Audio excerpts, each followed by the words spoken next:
Bonjour, aujourd'hui on va parler de comment faire tourner un moteur triphasé en monophasé. Donc d'abord il faut savoir repérer les bornes. Vous voyez ici on a 6 bornes. Le mieux c'est de vérifier avec le multimètre. On prend une borne par hasard et on cherche, on va mettre un piper. Celui qui bip, donc ça et ça c'est une seule bobine. On va dessiner ça. On va dessiner ça comme ça. 1, 2, 3. Ici, 1, 2, 3. Donc notre bobine, il va comme ça. La première.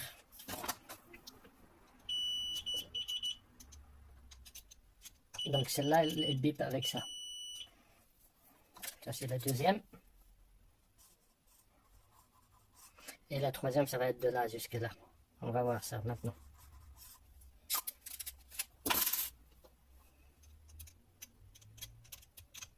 Donc, celle-là avec ça, ça c'est notre bobine exactement. Donc c'est comme ça qu'on repère. Il faut, ça, comment repérer les bornes. Pour le mettre en étoile, on connecte la borne. Je vais les numéroter pour 4, 5, 6. Donc le 1, 2 et 3, on doit les connecter ensemble. Et alors on branche les fils, les 3 fils ici. 1, 2 et 3 pour les triphasés. Et ça s'appelle étoile. Donc étoile, c'est les 3 bornes en haut. Comme ça c'est étoile. Et ici, on branche les phases. Phase 1, et ici le 2 et le 3. Ça c'est en étoile.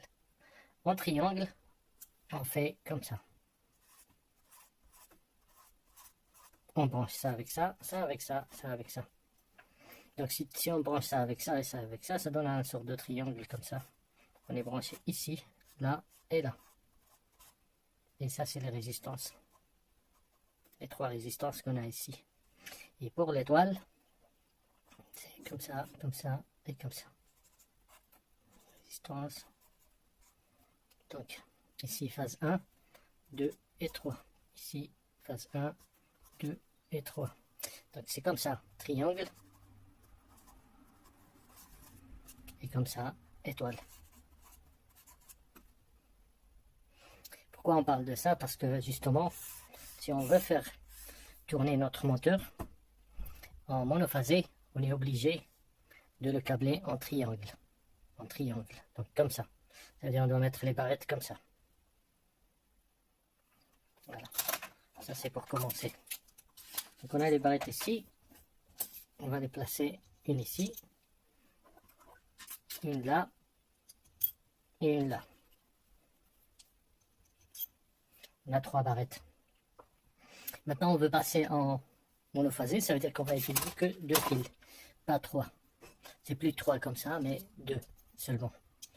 Jamais utiliser le verre pour un conducteur actif qui conduit le courant, ça c'est uniquement pour la protection, le verre protection. Donc pour le moment on va montrer comment brancher un moteur triphasé en monophasé, mais je vais expliquer tout ça après. Je vais montrer d'abord le câblage. On place 2 fils ici par exemple, ou comme ça par exemple, pas grave, ou même comme ça. Hein, bon, je vais commencer d'abord comme ça. Il reste un libre. Vous voyez, il y a un fil, un conducteur libre, il n'y a pas de fil. Je vais brancher mon fil dedans. Voilà. Et ça, c'est le fil de mon condensateur. C'est un condensateur qui s'appelle condensateur permanent. Pas le condensateur de filtrage, permanent. J'expliquerai après la différence.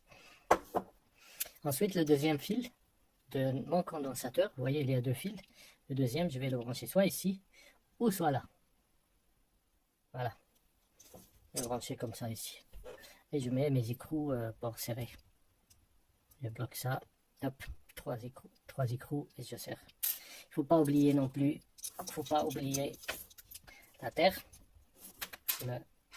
Brancher la masse. Ici, ça, il faut bien fixer avec la carcasse du moteur pour éviter les problèmes de, comment ça s'appelle, les problèmes de, allez on va fermer ça, les chocs électriques, pour être bien protégé. toujours mettre des connecteurs au lieu de mettre des fils parce qu'ils peuvent lâcher et faire des problèmes. Si un fil il lâche, le moteur il va tourner sur 2 phases, il va griller, à éviter. Au mieux avoir un connecteur comme ça. On achète la pince une fois pour les connecteurs, on peut s'en servir toute la vie, quoi. Donc voilà, on va faire quelque chose comme ça.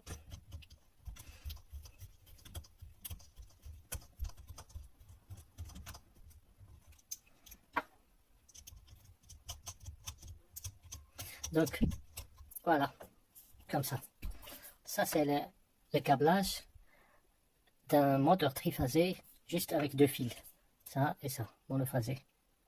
Si on veut avoir une autre, par exemple si le moteur tourne dans ce sens là et on veut le faire tourner dans l'autre sens, il suffit de permuter, par exemple changer ce fil là avec celui là, il va tourner dans l'autre direction.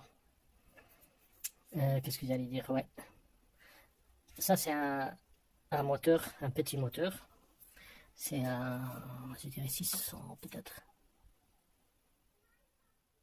C'est 0,18 kW, c'est 180 watts. Un petit moteur. Normalement, ce genre de couplage là, on ne peut pas l'utiliser sur des moteurs qui soulèvent une charge, qui doivent tirer beaucoup de puissance. On utilise ça pour des ventilateurs par exemple. Il n'y a pas de charge sur l'hélice de ventilateur. Et donc, avec ce système-là, c'est toujours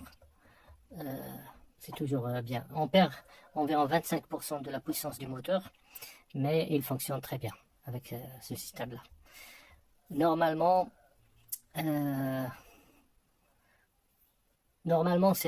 quand on fait ça, ça doit être inférieur à 3 chevaux. Inférieur à 3 chevaux. Et, ou bien inférieur à 2200 watts, plus ou moins. 2200 watts. Il ne faut pas aller au-delà parce que sinon on aura un mauvais fonctionnement. Donc ça c'est pour le câblage, comment câbler. J'ai pas expliqué en détail, c'est que si on a par exemple, mais ça je vais expliquer une autre fois, si on a plusieurs vitesses, plus les thermiques, plus d'autres fils, comment repérer les fils. Si on a un paquet de fils qui sort ici et on ne sait pas lequel desquels. Alors ça je vais expliquer dans une autre fois. Mais je vais expliquer maintenant juste les détails du condensateur. C'est quoi ce condensateur et à quoi ça sert? Donc le condensateur, en triphasé, les tensions, ils ont un déphasage de 120. Je vais approcher un peu. En triphasé, les tensions sont déphasées de 120 degrés. Ça c'est phase 1. Phase 2 et phase 3. Toujours 120 degrés. Quand on retire une phase, qu'est-ce qui reste? Il va rester quelque chose comme ça. On a 120 degrés ici. Et on a retiré la phase 3. Qu'est-ce qui se passe? Si on veut créer une phase avec le condensateur permanent, c'est ça le rôle de condensateur permanent, il crée une phase, si vous voulez, qui n'existe pas, virtuelle quoi. C'est une phase électrique quoi. Et cette phase, il a un déphasage avec ça ou ça de 90 degrés. Il va être comme ça. Donc ici 90 degrés, ici 120, 90, et ici 90. Ici c'est 145 je crois, 145 degrés. Oui, 145 degrés. 145 degrés. Et le moteur il fonctionne dans cette configuration là. Si vous voulez, si tu mets un peu de charge, il va commencer à avoir des difficultés. La longueur de cette phase est déterminée par la capacité en microfarad. Si on met très petit, il va devenir petit, ou plus grand, et c'est pas bon, il va boiter, le moteur il va boiter. Donc le déphasage, il peut être 90 degrés de ce côté-là, comme il peut être aussi de ce côté-là. Il peut être par exemple le déphasage 90 degrés par rapport à phase 3, ou par rapport à phase 1. Donc maintenant, moi, j'ai imaginé il va y avoir un déphasage à ce niveau-là par rapport à phase 1. Donc, comme j'ai dit au début, première chose, câbler, câbler, câbler le moteur en triangle, Et si on a 50 Hz, par exemple en Europe, en Belgique et tout ça, en France, parce qu'on a bien que 60. On a une petite mesure rapide pour faciliter les choses, 125 volts par exemple.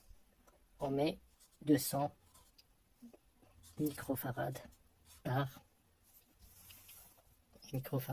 kilowatt.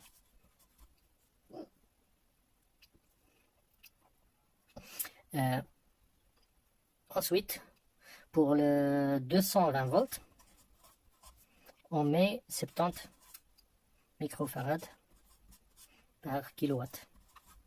Et pour le 380, on met 20 microfarads par kilowatt.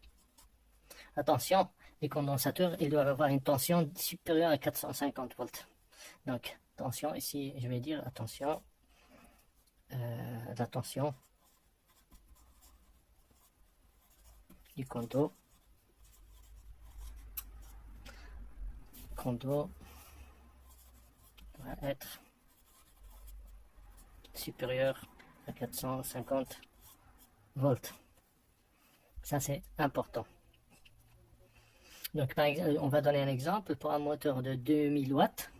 Pour un moteur de 2000 watts, moteur 2000 watts, 2 kW à 220 volts, il faut avoir 2 fois 70. Il faut avoir 2 fois 70 microfarads. Voilà, 2 fois 70. Donc pour chaque 100 watts environ, tu mets 7 microfarads. Pour chaque 100 watts, on ajoute 7 microfarads. Parce qu'on n'a pas toujours 1000 watts. On a parfois 600 watts, 500 watts pour des petits moteurs. Juste pour la conversion, pour la facilité, un cheval égale à 50 microfarads. Donc pour un cheval, chaque cheval, si on compte avec cheval, un cheval est égal, on ajoute 50 microfarads. 50 microfarads. D'accord. Un cheval est égal, on ajoute 50 microfarads. Attention, ne pas toucher les condensateurs quand ils sont chargés. Vous risquez d'être électrocuté. C'est très important. Il faut toujours que la tension du condensateur, il doit être supérieur à 450. Et en général, ces condensateurs, ils ont des valeurs trop faibles. Ils ne sont pas très grands. Pas comme les condensateurs de filtrage qui ont une valeur beaucoup plus grande. Donc ça, ce condensateur, il sert à créer cette phase-là que je viens d'expliquer. Une phase virtuelle ici pour que le moteur il arrive à tourner. Parce qu'avec 2 phases, il se peut qu'il va tourner, mais il va griller rapidement. Il y a trop de tension sur les phases, il va griller, il va brûler. Voilà, donc ça c'est une petite explication pour les condensateurs permanents. Merci pour votre attention et à la prochaine fois.